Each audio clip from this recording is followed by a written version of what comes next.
जैसा कि आप देख रहे हैं कि देश में जातिगत जनगणना की अनुमति प्राप्त हो चुकी है। इस जातिगत जनगणना में किस तरीके से कैसा प्रभाव पड़ेगा, ऐसी जानकारी लेने के लिए आज हम आ चुके हैं हमारे प्रयागराज की महामंडलेश्वर कौशल्यानंद गिरी उर्फ टीना मांझी से। हम बात करेंगे और जानेंगे कि क्या असर पड़ने वाला है इस जाति जनगणना पे किन्नर समाज के ऊपर। तो दर्शकों, जैसे कि आप देख रहे हैं इस समय हमारे साथ हैं महामंडलेश्वर कौशल्यानंद गिरी उर्फ टीना मांझी। मांझी, आपका बहुत बहुत स्वागत है। जी, बहुत बहुत आपको भी धन्यवाद, आपको भी स्वागत है।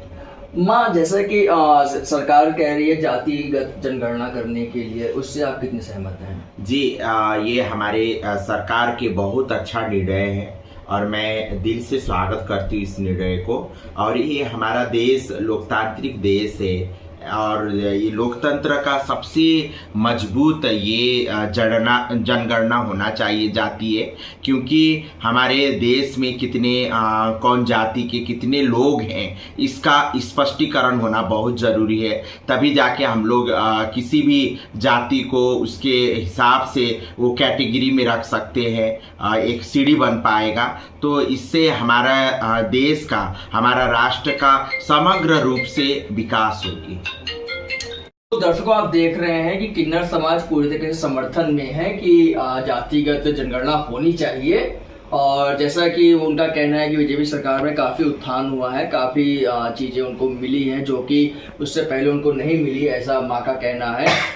माँ से बात करते हैं कि जातिगत जनगणना होने के बाद क्या लगता है माँ आपको कि जो आप लोगों को चीज़ें मिल रही थी, चाहे वो पेंशन हो, चाहे आपके भागीदारी हो, या किस तरीके की, अगर कोई चीज़ें क्या लगता है आपको घटती बढ़ेंगी या और भी अभी प्रोग्रेस होंगे? जी, जातिगत जो जनगणना होगी और उसमें तो सबसे पहले मेरा यही रिक्वेस्ट है कि किन्नरों के लिए भी, ट्रांसजेंडरों के लिए भी अलग से एक डाटा बने कितना है। तो इससे क्या होता है कि पूरा देश में किन्नरों का जनसंख्या कितना है ये खुल के आएगा। और उसके बाद हमारी सरकार, हमारे जो सरकार है किन्नरों के लिए क्या क्या योजनाएं लेके आना है और किन्नरों के लिए जैसे आरक्षण कितना सुनिश्चित करना है, ये चीज़ खुल के आएगा। तो इससे क्या होगा कि हमारा किन्नर समाज जो आज सबसे पिछड़ा है उसका विकास होगी और समाज की मुख्य धारा में आएगी। और हम यही कहूँगी कि सरकार का जो मंशा है ना वो बहुत खुल के है। कोई इसके पीछे कोई मतलब दोहरा चरित्र नहीं है, कोई भेदभाव नहीं है। तो सरकार जो भी कर रहा है, हमारे भारतीय जनता पार्टी की सरकार, वो खुल के कर रहा है और खुल के सामने आया। तो इसमें किन्नर, जाहिर सी बात है, किन्नर समाज का भी एक मतलब कितना है पूरा देश में वो एकदम जेंडर की पूरा जानकारी आ जाएगी। आने के बाद किन्नर समाज के लिए क्या क्या योजनाएं होगा और कितना आरक्षण का कोटा कितना लागू होगा वो भी सुनिश्चित हो जाएगा। आप भी चाहते हैं कि नेतृत्व के लिए पार्लियामेंट में एक किन्नर समाज का कोई बैठे? बिल्कुल, हम चाहती हूँ कि हर जगह पे किन्नरों का भागीदारी रहे और राजनीति में सबसे ज़्यादा भागीदारी होना जरूरी है ना। आजकल किन्नर लोग शिक्षित हो रहे हैं, पढ़ लिख रहे हैं, अब परिवार वाले किन्नरों को एक्सेप्ट कर रहे हैं, तो ये बहुत बड़ी बात है। तो कहीं ना कहीं हमको लगता है कि यदि हमारी सरकार इस पे काम करेगा किन्नर समाज पे, तो किन्नर समाज पार्लियामेंट में जरूर आवाज़ बन के खड़ी रहे। तो माँ, जिस तरीके से आप सहमति जता रही हैं, 2014 से बीजेपी सरकार आई है, बीजेपी सरकार ने किन्नरों के उत्थान के लिए बहुत से कदम उठाए। क्या लगता है ये कदम आगे भी चलते रहेंगे? क्या लाभ हुआ अभी तक? जी, हमारे भारतीय जनता पार्टी की जो सरकार में किन्नरों के लिए बहुत सारे ऐसे योजनाएं हैं और उस योजनाएं का लाभ भी हुआ है किन्नरों को। आज देखिए, किन्नर समाज के लोग समाज के मुख्य धारा में आके राष्ट्र की उन्नति के लिए और समाज की उन्नति के लिए कार्य कर रहे हैं। और मैं एक बात ये कहना चाहूँगी, जैसे जातीय जनगणना हो रहा है तो इसमें स्पष्टीकरण हो कि किन्नर किन्नरों का भी, ट्रांसजेंडरों का भी जनगणना हो और कितना हमारे देश में कितनी ट्रांसजेंडर है, किन्नर समुदाय के लोग हैं, वो स्पष्टीकरण आवे। जैसे 2014 में नालसा जजमेंट पारित हुआ, तो नालसा जजमेंट जब पारित हुआ, माननीय सुप्रीम कोर्ट ने किन्नरों को ओबीसी में रखा गया। तो ओबीसी में भी ओबीसी में तो किन्नरों को रख दिया, मगर उसमें सुनिश्चित नहीं हुआ। जैसे महिला ओबीसी में 27% है, तो उसमें महिलाओं के लिए सीट आरक्षण सुनिश्चित है, पुरुषों के लिए सुनिश्चित है। तो ऐसे ही किन्नरों के लिए भी, ट्रांसजेंडर समुदाय के लिए भी सीट आरक्षित होना चाहिए। और हर चीज़ में, चाहे वो नौकरी में हो, चाहे वो आपके राजनीति में हो, उसमें भी किन्नर समुदाय के लोग, ट्रांसजेंडर समुदाय के लोग बढ़ चढ़ के उसमें भागीदारी ले।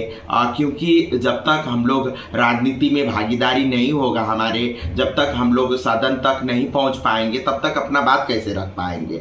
तो वहां तक पहुंचने के लिए तो हम लोग को राजनीति में आना बहुत जरूरी है। और मैं चाहती हूं कि हमारे किन्नर समाज के तरफ से कोई ना कोई एक जरूर से जरूर पार्लियामेंट में जाए, अपना बात रख पाए, ताकि हम लोग का भी एक किन्नरों को, बहुत पिछड़ा ये हमारा समाज है, ट्रांसजेंडर किन्नर समाज, तो ये समाज के मुख्य धारा में आके राष्ट्र की उन्नति के लिए कार्य करें। इसके लिए मैं यही अनुरोध करती हूँ हमारे माननीय सरकार से, हमारे प्रधानमंत्री, माननीय हमारे मुख्यमंत्री जी से मेरा विनम्र अनुरोध यही है कि आप लोग जरूर से जरूर किन्नरों के लिए सीट के लिए आरक्षित करिए। जब तक सीट सुनिश्चित नहीं होगा या आरक्षण सुनिश्चित नहीं होगा, आरक्षण सुरक्षित नहीं होगा, तब तक किन्नर फिर आगे नहीं बढ़ पाएंगे। और इसके लिए मैं दिल से, जो जातीय जनगणना है,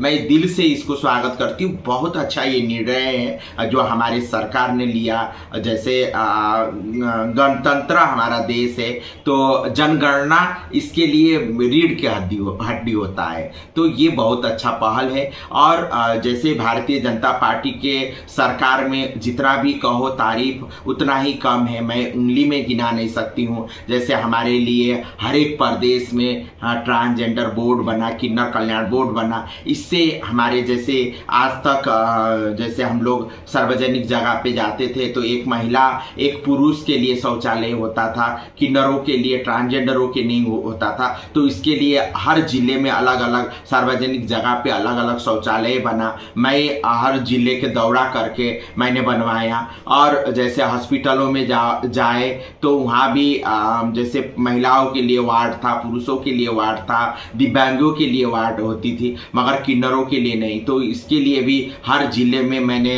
जाके इसका निर्देश दिया। और हमारे सरकार का भी निर्देश था, तो हर जिले में किन्नरों के लिए अलग से वार्ड बना। तो इस तरीके से आयुष्मान कार्ड में हम लोग जुड़ के उसका लाभ उठा रहे हैं। किन्नरों के लिए वृद्धा वो भत्ता मिल रही है, और किन्नरों के लिए शेल्टर होम बन रही है हर जिले पे। तो ये बहुत उत्थान है। और किन्नरों के लिए सबसे पहले तो ट्रांसजेंडर टीजी कार्ड। विकास की आप बात कर रही हैं कि विकास किन्नर समाज में काफी बीजेपी में हुआ है, उससे पहले कम था। प्रयागराज की एक बहुत चर्चित घटना रही है जहां पर कुछ किन्नर समाज के लोगों ने बद्दुआ दी थी एक परिवार को। नई शादी हुई थी और शादी के अंतर्गत बद्दुआ दी थी और कुछ नेक लेन देन की बात हो रही थी। उसके पश्चात पूरे सोशल मीडिया में आग लग गई थी। सोशल मीडिया में जगह जगह लोगों ने एक पर्चा, एक पपलेट टाइप का जो है लोगों ने भेजा कि गवर्नमेंट ने कहा है कि अब किन्नरों को नेक देना है तो इतना ही देना है, अगर ऐसी कोई प्रॉब्लम होती है तो आप सीधे कोतवाली में पुलिस को संपर्क कर सकते हैं। उसके बारे में आप क्या कहती हैं? हाँ, सबसे पहली बात, मैं जो बद्दुआ देने वाला जो वीडियो वायरल हुई थी, तो मैं उसको कड़ी शब्द में निंदा करती हूँ। ये बहुत गलत चीज़ है, ऐसा करना नहीं चाहिए। और मैं एक बात ये कहूँगी आपसे, आपके चैनल के माध्यम से मैं यही कहना चाहूँगी कि 5 उंगली बराबर नहीं होता है, ठीक है ना। जब 5 उंगली, हमारे शरीर का जो 5 उंगली हमारे एक हिस्सा है वो बराबर नहीं है, तो सारा समाज के, जैसे किन्नर समाज के सब लोग एक जैसे नहीं होते हैं। आप जानते हो पुरुष समाज में, उसमें रेपिस्टिस भी होते हैं, मर्डरी भी होते हैं, अपराधी भी होते हैं, है ना। तो सब पुरुष को उस तरीके से, उस नज़रिया से नहीं देखना चाहिए। महिला में भी एक महिला घर को चलाने वाली भी होती है, एक महिला मतलब राजनीति करने करने, सब समाज में सब तरीके के लोग रहते हैं। तो किन्नर समाज में भी बहुत सारे ऐसे गंदे लोग हैं, तो पूरा उसके वजह से पूरा किन्नर समाज को एक ही नज़र से जज नहीं करना चाहिए। सब अलग अलग है और बहुत सारे, देखिए हम लोग, आप लोग हमको जानते ही हैं, हम किन्नरों के लिए, किन्नरों के सम्मान के लिए कितना निरंतर दिन रात हम काम कर रही हूँ। तो ऐसा प्लीज़ ना देखिए, और जो भी ऐसा किया है वो गलत है, मैं उसको खंडन करती हूँ। और दूसरी बात, जो पर्चा के बात आया है, हमारी सरकार, चाहे वो हमारे केंद्र सरकार हो चाहे राज्य सरकार हो, ऐसा कोई भी नियम लागू नहीं किए हैं कि नेग को एकदम रेट में सुनिश्चित किया गया, ऐसा कुछ भी नहीं, ये गलत है। इसके लिए मैंने हमारे ट्रांसजेंडर वेलफेयर बोर्ड के मेरे प्याड में भी मैंने लिखित तौर पे मैंने इसको खंडन किया था। ये आप तक जो भी ऐसा जो गलत न्यूज़ आया है वो बहुत फेक न्यूज़ है। ऐसे फेक न्यूज़ पे आप लोग मत जाइए। सरकार ने कोई निर्धारित नहीं किया है, कोई रेट नहीं बांधा है बधाई के लिए, ये गलत है। तो मैं यही कहना चाहूँगी, आप लोग भी सही को सही, अपना जो है ना, जो एक चश्मा आप लोग लगाए, उस चश्मा को उतार के वास्तविकता को आप लोग पहचानना सीखिए। देखिए, साधु के भेष में भी बहुत सारे अपराधी लोग हैं, ठीक है ना, मगर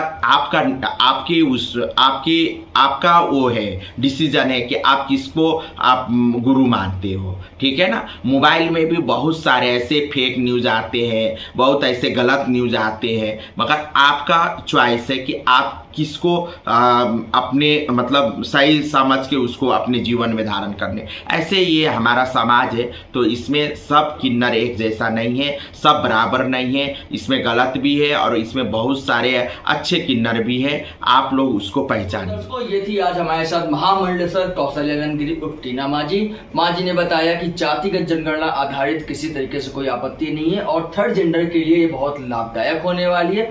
साथ ही साथ जो सोशल मीडिया पे लगातार वायरल हो रहा था नेक के लिए, कुछ किन्नर समाज के लिए, तो उसको भी उन्होंने खंडन किया। उन्होंने बताया कि ऐसा कुछ निर्णय किसी सरकार के माध्यम से नहीं है। पूरी सहमति के साथ आज ये थी आज हमारे साथ महामंडलेश्वर कौशल्यानंद गिरी उर्फ टीना माजी। माजी ने बताया कि जातिगत जनगणना आधारित किसी तरीके से कोई आपत्ति नहीं है और थर्ड जेंडर के लिए ये बहुत लाभदायक होने वाली है। साथ ही साथ जो सोशल मीडिया पे लगातार वायरल हो रहा था नेक के लिए, कुछ किन्नर समाज के लिए, तो उसको भी उन्होंने खंडन किया। उन्होंने बताया कि ऐसा कुछ निर्णय किसी सरकार के माध्यम से नहीं है। तो ये थी आज हमारे साथ माँ कार्यक्रम में। माँ, आपका बहुत बहुत धन्यवाद। आपको भी धन्यवाद। तो दर्शकों, बने रहिए हमारे साथ, मिलेंगे और नए कार्यक्रम में और जानेंगे कि इस जातिगत जनगणना में और क्या होने वाला है। तब के लिए धन्यवाद।